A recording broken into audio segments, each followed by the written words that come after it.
This is the Coaching Leader Podcast, a podcast about coaching, leadership, and leading through coaching. And here's your host, Scott Gress. Hi, and welcome to the Coaching Leader Podcast. Thanks for tuning in. We're available on all the popular audio podcast provider platforms, iTunes, Google Play, Overcast, Stitcher. But now we're also available on YouTube, some video of our interviews and recordings. So we're glad to have you with us. We're right in the middle of sheltering in place with the coronavirus pandemic. It's March 31st when we're recording this, and so we're hopeful and praying that all of you are safe and healthy. Well, today we welcome Rose Hollister, a coach and consultant, and her work focuses on business performance, onboarding, leadership and team development, culture, and change management. She's written 3 articles for Harvard Business Review and has a new book, Nobody Told Me, 129 Unwritten Rules for Career Success. I'll show those of you who can see the video. I'm putting it up. And hi, Rose. Welcome to the podcast. Hi, Scott. Thanks for having me. It's so great to have you.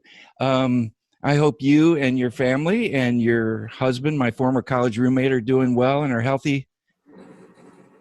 We are sheltering in place and cooking more meals than we've cooked in years. So sheltering and staying healthy. Good. You might not know this, and maybe your husband doesn't even remember, but after I got my master's in leadership, he and I had a conversation, and he encouraged me to take some coach training. And that really had an effect on me and the shift in what I've been doing the last, 15 plus years. So it's great to have you on the podcast and your expertise and experience in coaching and consulting. Can you share just a little bit about your history and background?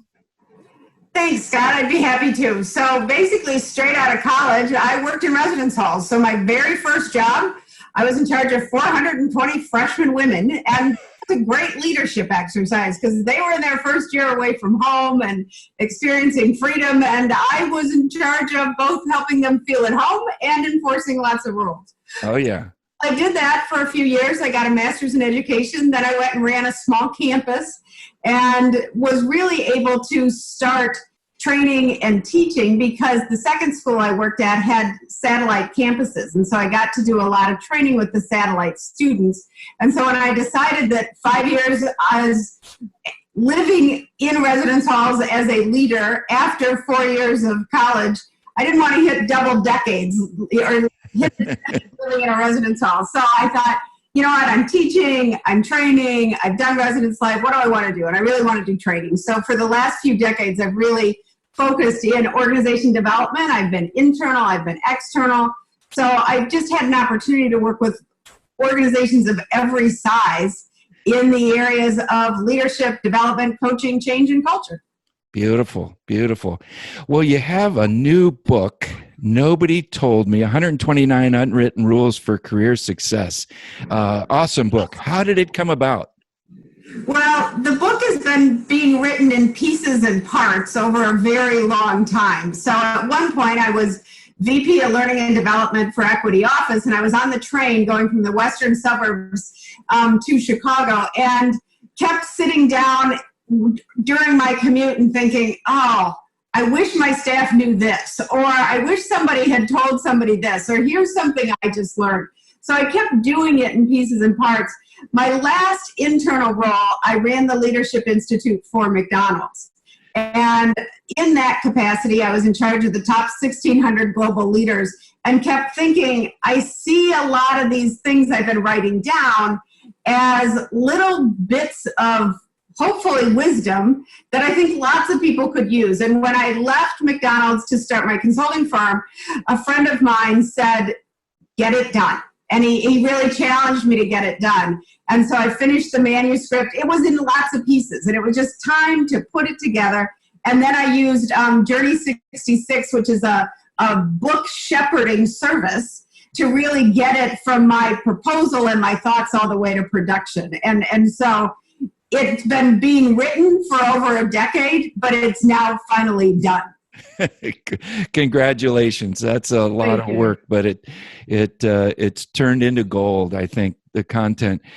Well, right away in chapter 1, which is Anthropology at Work, how to learn the unwritten rules, you go into these unwritten rules. And for example, rule number 5, study your workplace a checklist. What's that about? What can one gain by doing that?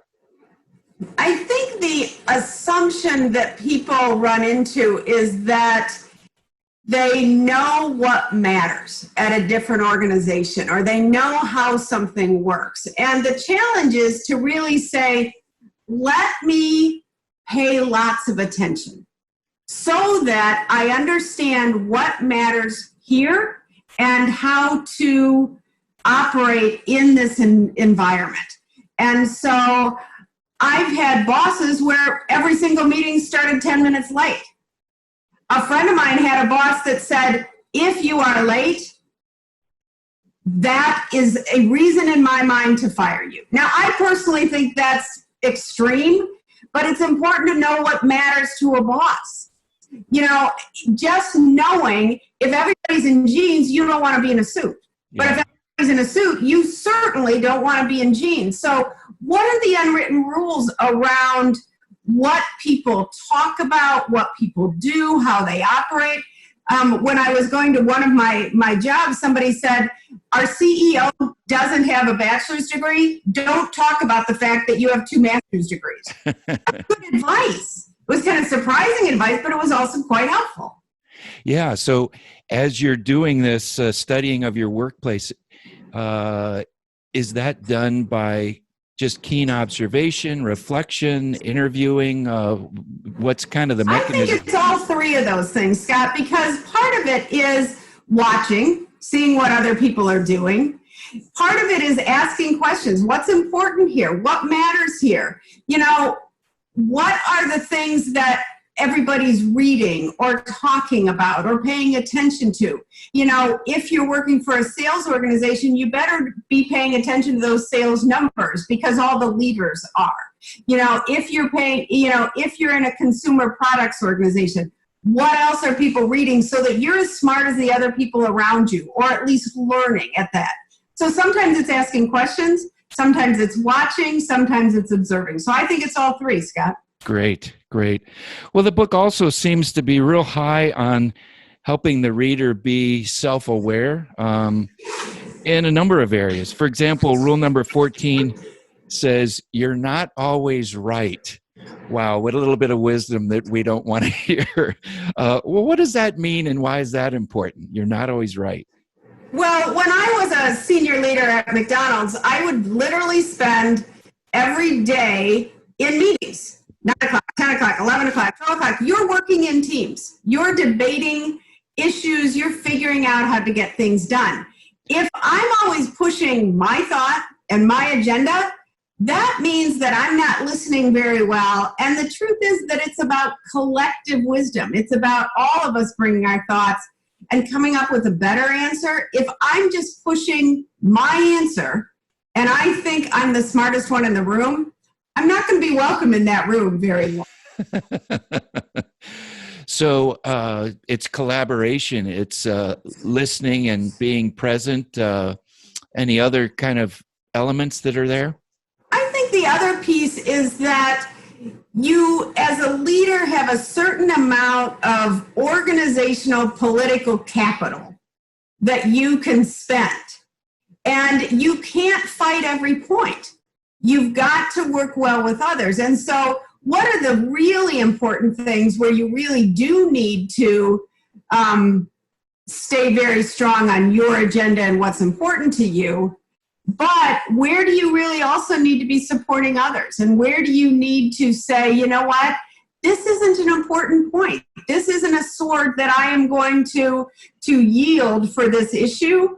And oftentimes, depending on the issue, there are other people who may have been looking at that in a totally different way, have totally different data. And if all you're worried about is thinking you're the smartest person in the room or the one with the best answer, you're not going to work very well with others. And one key to success is how well do you continually work well with other people? Yeah, what great advice. Well, the book's also excellent about encouraging the reader to self-manage their behavior, such as rule number 16, you cannot not communicate. What does it mean to communicate, and what do you mean by not communicating? Well, that statement was written on a board years ago by one of my professors, but it's stuck with me because it's just such a powerful statement.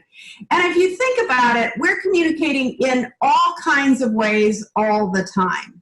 So let's just say that I got up this morning and I had bedhead and I threw on a sweatshirt. Well, somebody watching that is going to have a very different view in that first impression. Let's say that I send you an email and I'm going fast and there's typos in it and grammatical errors in it.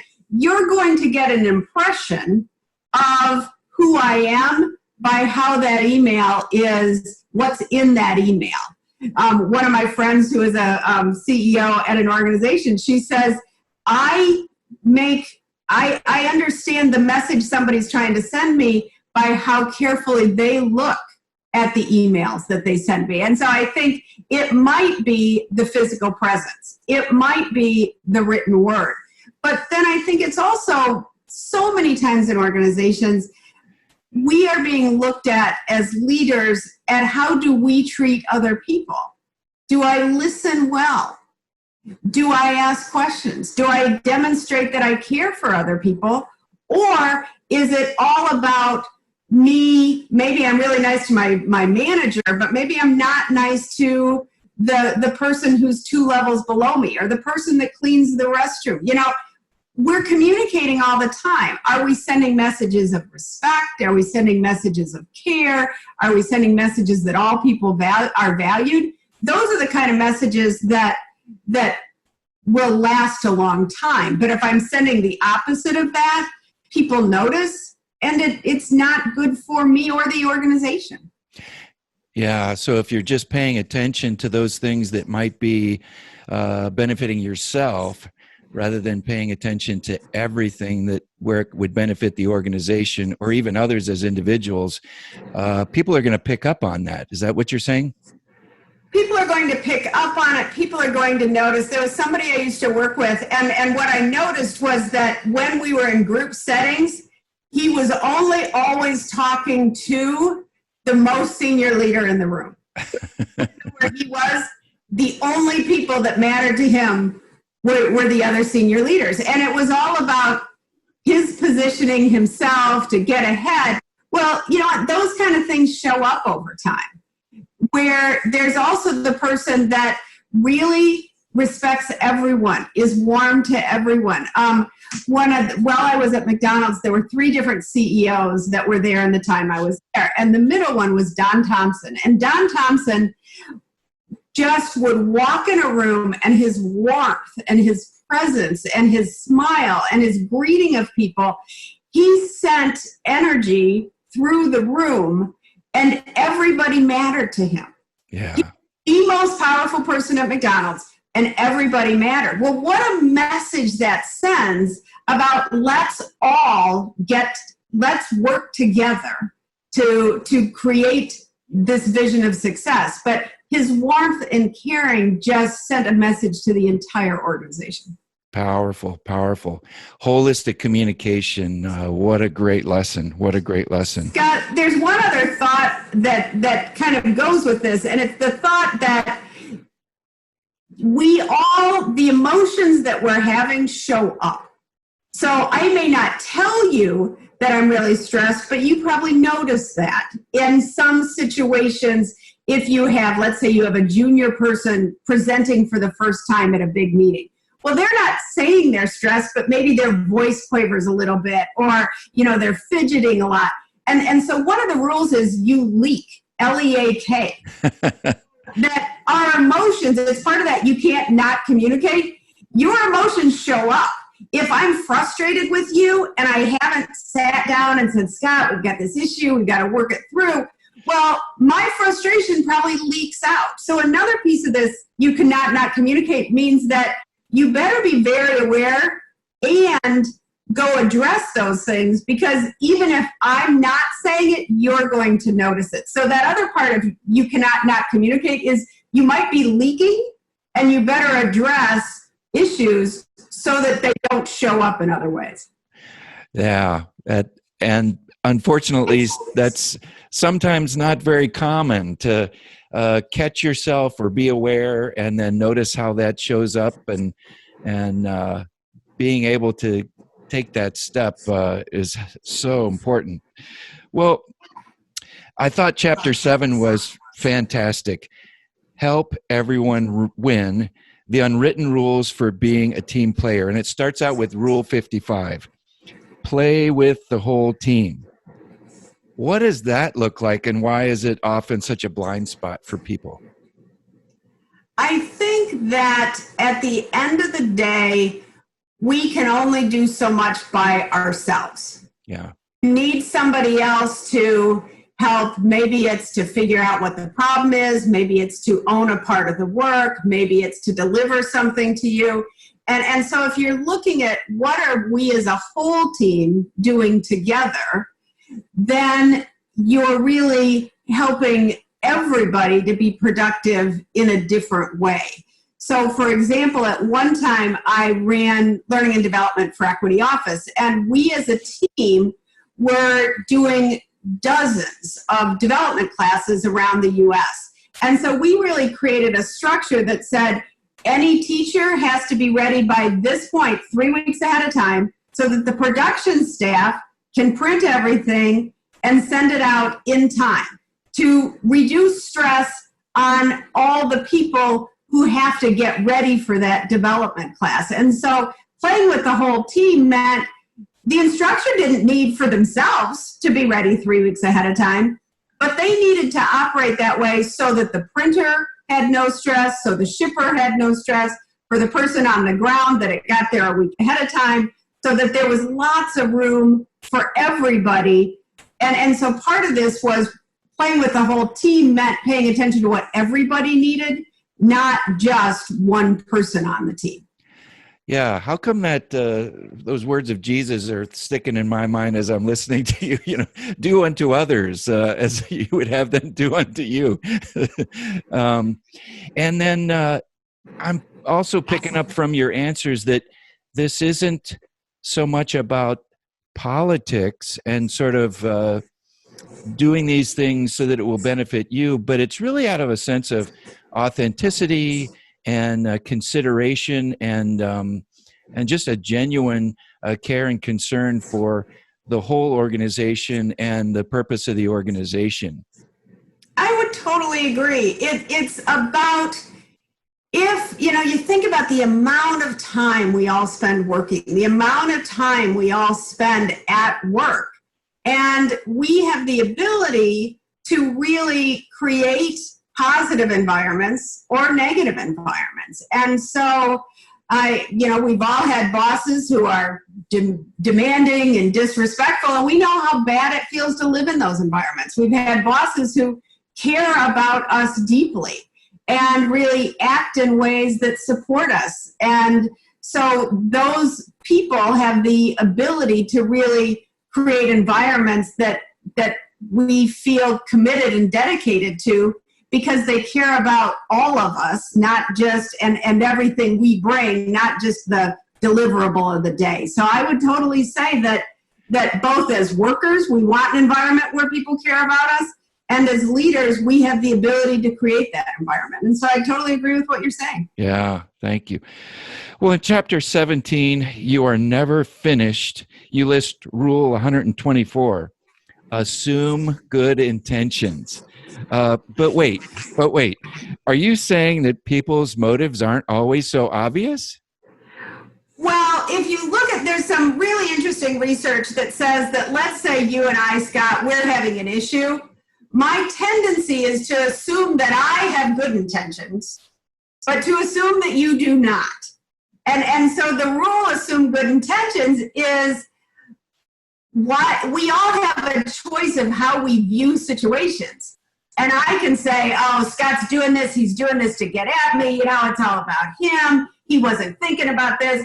Well, I had a mentor, Jim Perone, who at one point said, so much that seems personal is not.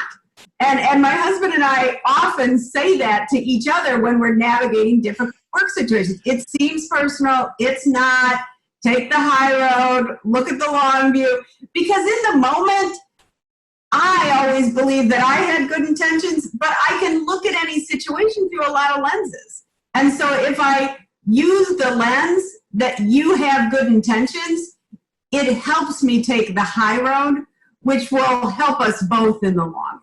And I'm not saying that you don't talk about difficult situations. There are guidelines in the book. Let's diagnose a situation. Let's have that difficult situation. So I'm not saying overlook it, but I'm saying give somebody the benefit of the doubt, because most of us are really trying hard and doing the best we can.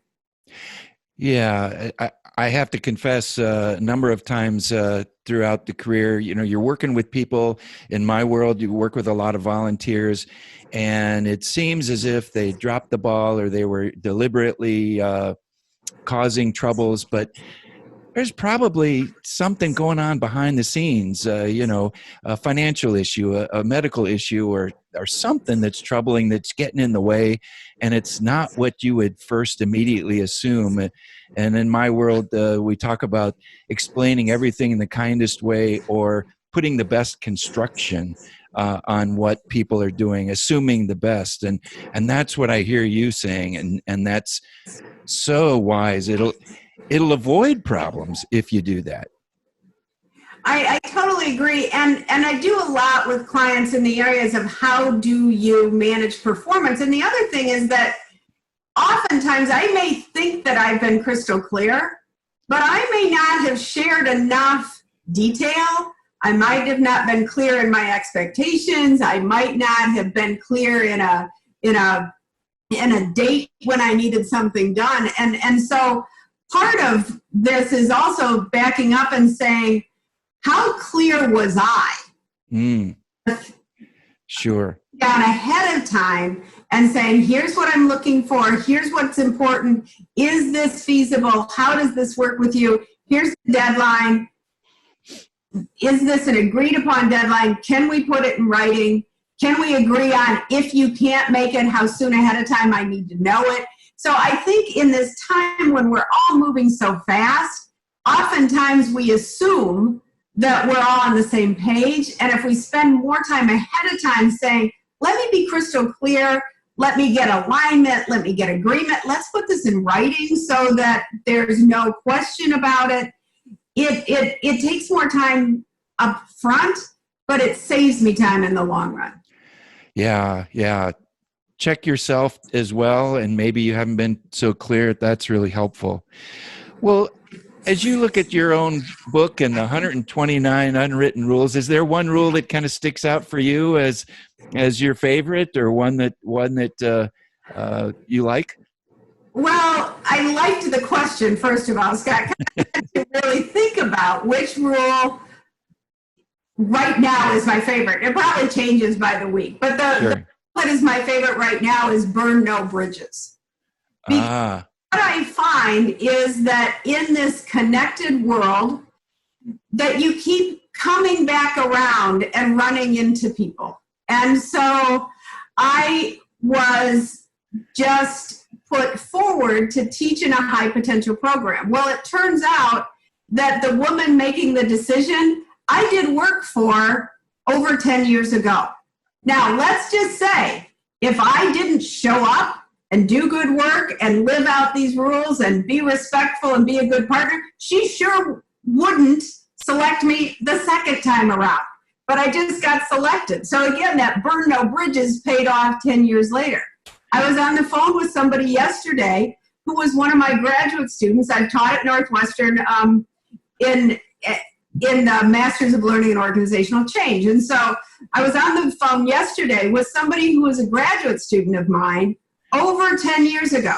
Again, if I was not professional, if I wasn't respectful as a professor, if I didn't care about my students, this person certainly wouldn't be reaching out to me now to ask me to be an executive coach for one of their leaders. And so this burn no bridges, I would say every single day, I am understanding the importance of not burning bridges. So that today is my favorite rule.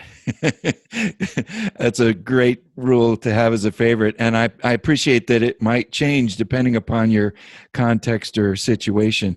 Well, is there anything else that you'd like to share with us today before we go?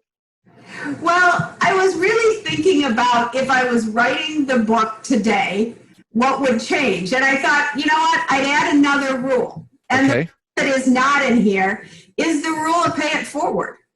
Ah, You know, we all get requests. We know a college graduate who doesn't quite know how to write a resume or doesn't know how to interview.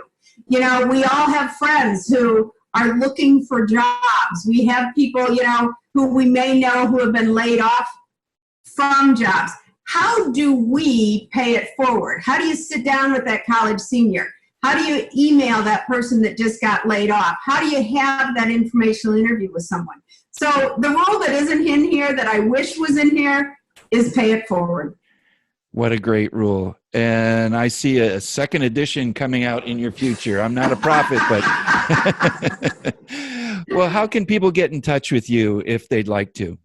Well, thanks, Scott. It's Rose at Hollister Associates, Inc. So Hollister, Hollister, Associates, ASSOCIATES, Inc., INC.com. And the book is available on Amazon. So Nobody Told Me, Rose Hollister. Nobody Told Me. A wonderful book. And thank you so much for your willingness to hop on the podcast and share with us so many of these wonderful thoughts. Thank you, Rose. Scott, thank you for having me. This was great fun. Great. Once again, I'd like to thank Rose Hollister for joining us on the podcast and sharing her wisdom and experience. Her book, Nobody Told Me, is a great read. And even if you're not new to an organization, you'd benefit from picking up this book and reading it. And we're grateful for you and for your listening. If you'd like to touch base and talk about coaching or coach training, leadership or leadership training, let me know.